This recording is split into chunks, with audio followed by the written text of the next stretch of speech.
Hey guys, welcome back to the garage. How we doing today? Today we are going to build a storage unit to slide in your, hang on here, let me get my prop, your drills.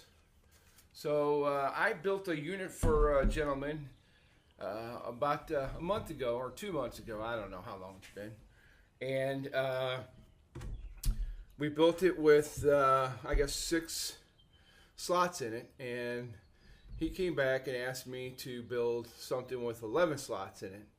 Needed it to be the same length, closer in with the slots not as wide. So he wanted to kind of make an adjustment on what we made before.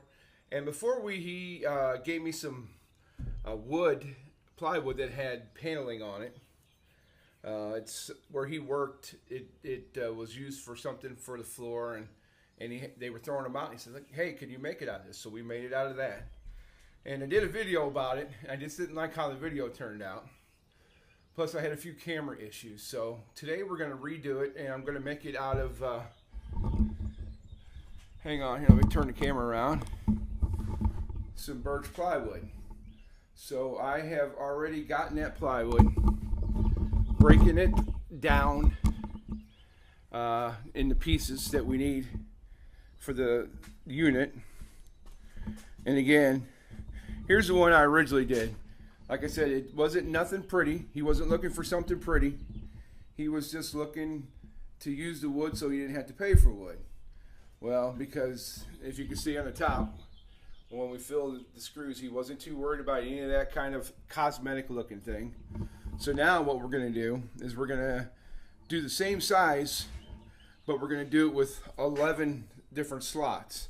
So we're going to go and I've already broke down the pieces that we need, and because there's no sense in me showing you the table saw. It just makes too much of a dust mess, and it's hard to video with that going because I don't have proper dust collection for that. So now we're going to get to laying it out, and I'll show you how I laid it out, and we'll go from there. So thanks for coming and hanging out with me. I know this is a long little waffle, but let's get going and let's get. All right, we're back now. I wanted to show you this here because first of all, see how it's sitting in the end board there. He wanted it to sit inside there a little bit. So all right, let's talk about what we're doing here. Okay, first of all, we laid out our lines with our 4-inch centers all the way down the whole board. And the reason why I do use tape is before I start marking these out is I want to, if I screw up and I need to fix it, I can pull the tape off, put a new piece of tape down, and I'll have my board all marked up. So that's why the blue tape's down there. So we started out with our 3/8 inch here, then we came over 2 inches to the center, and then 2 inches, then we went from the 2-inch here to the 4-inch, and then 4-inch all the way down the whole board. And then we took our ruler and we did I put it on like the 10, came down, marked 7/8, came on this side of the line, there we go, 7, and marked 7/8. Then I drew my 2 lines up to where our 5 inches is where we want to stop, and then this will be the piece that we cut out, and we'll eventually cut this out, and then we'll come back with a router and route it out so it's the tools slide in and out real easy. So once I get this done, I'll bring you guys back, and then we'll go to the next step. Okay, basically what I'm getting ready to do now is to take my chop saw and cut this line, sorry about that, to there, and then I'll come back with a jigsaw and cut that little section out there.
All right, now we're doing the two end pieces that are going to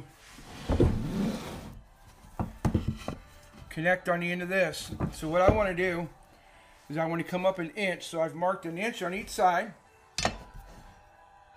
from the top. So we have 1 inch.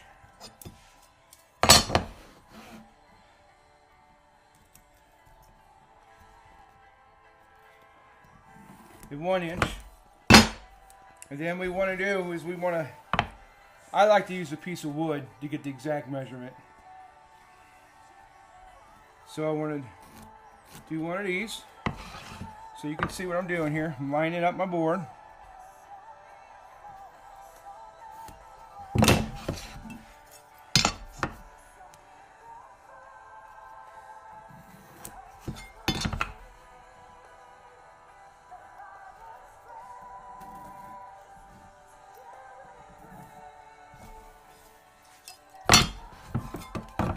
So you guys can see it.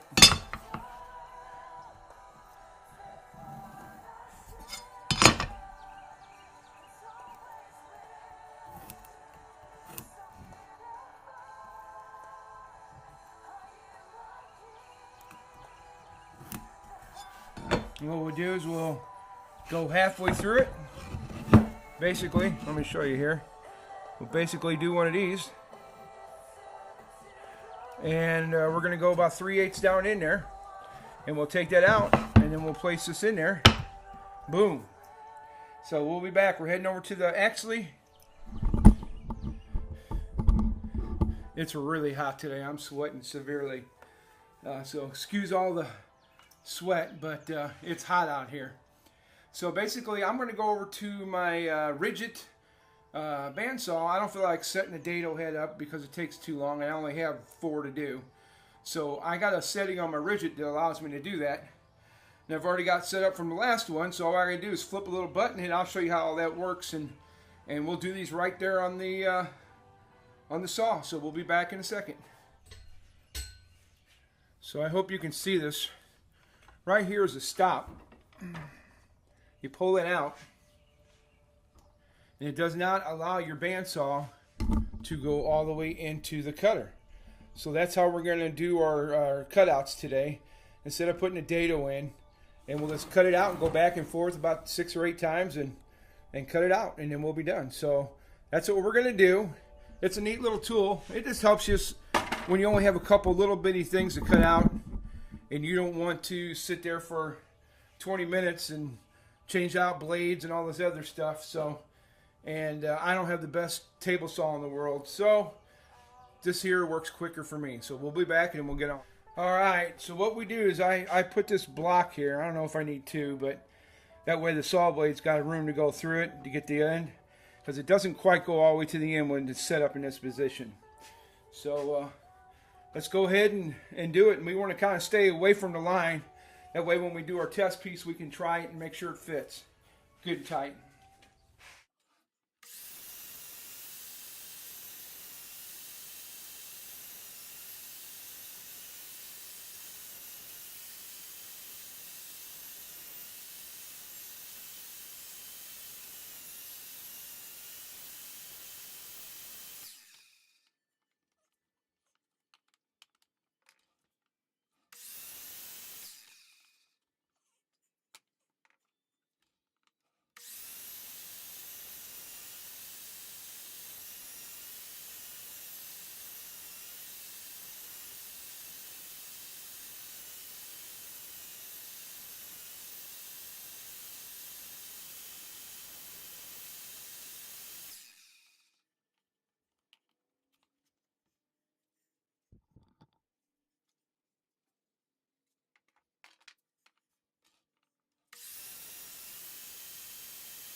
I know that's not the best way to do it, but for me, only having to do, one for each side, it's way quicker than me changing that out, and it's a pain in the butt on that cheap table saw that I got. So eventually I'm going to upgrade it, but it worked out fine, as you can see. So let's head on over and we can maybe start doing some assembly. All right, I put the piece in, as you can see.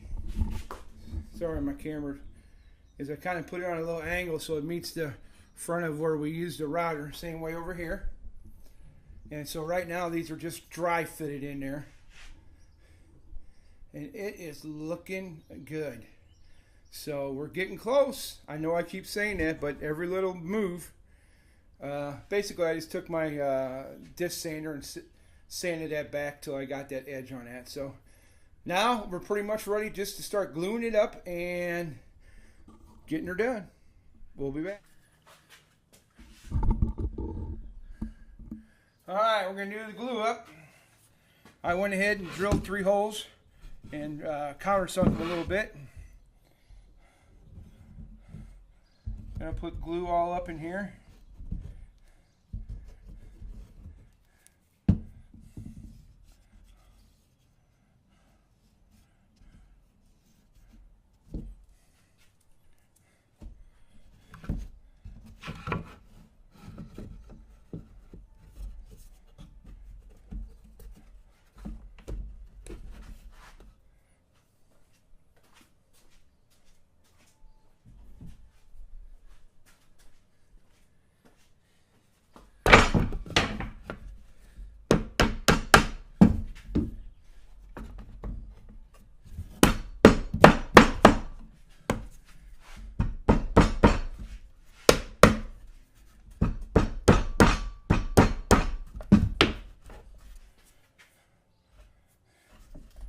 It would be nice to have an extra hand, I ain't gonna lie.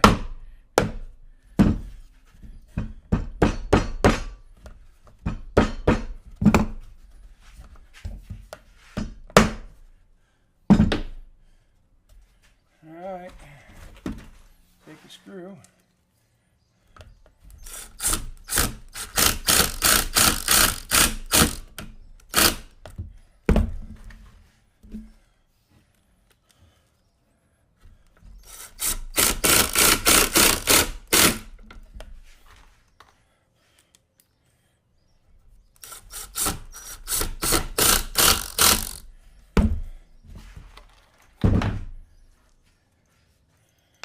Alright, let's get this bottom in.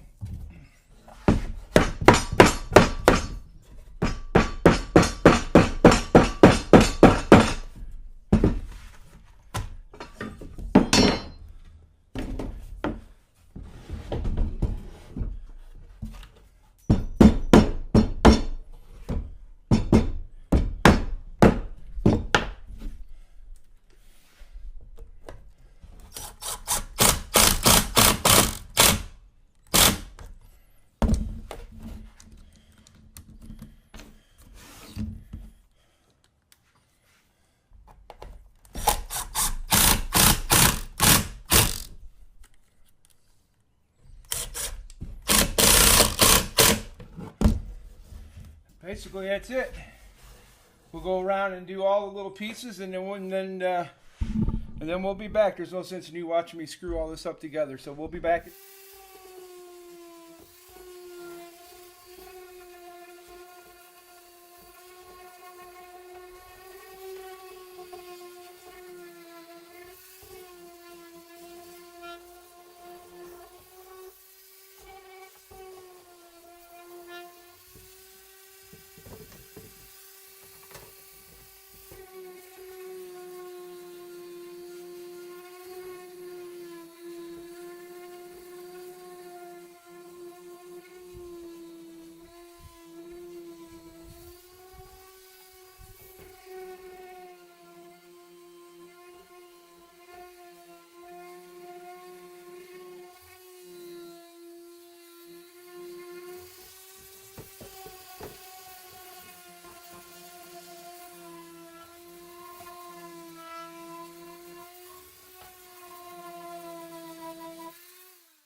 There you go, folks. Per the customer's order, he didn't want any of the nail holes filled. I think he wants to do all this himself. So I think it turned out really good. He just wanted me to sand it. Sorry if my lighting's not the best. And it's really nice. He'll have that hanging on his wall and looking good. So I want to thank you guys for hanging out with the garage. And like I said, if anybody's looking for one, let me know. Until next time, from the garage, God bless. We'll talk to you later. Bye-bye.